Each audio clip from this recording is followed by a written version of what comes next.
first answer I always get in such seminars in the question, why do we have a brain, is very similar to what you said, to think, to analyze, to use our rationality to create an optimum decision between options.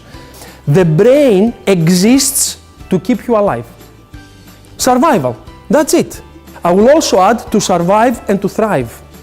To keep you alive, but also to help you make the best out of being alive.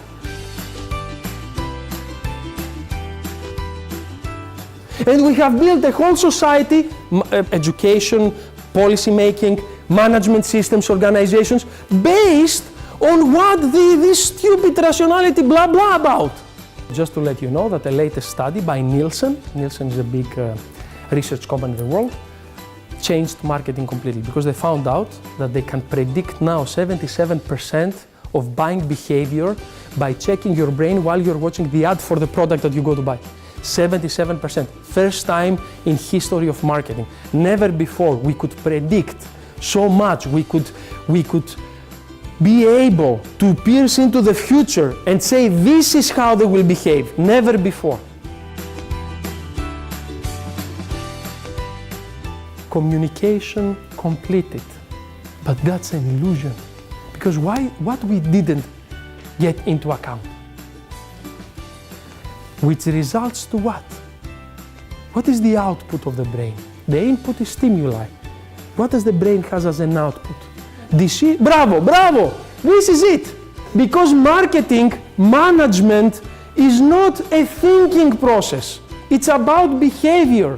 If I'm a sender, I put a nice idea, a nice concept, I give it to you in the best possible way. You understand it, you get it, you tell me you got it. That's fine, nothing else is needed. My rational part and your rational part agreed. Who cares about anything, about the other parts of the brain? It's arrogant.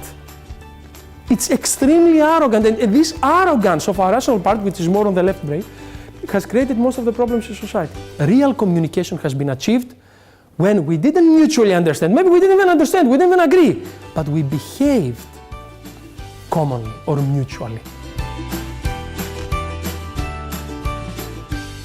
2 out of 3 new products fail. 80% for startups, 80%.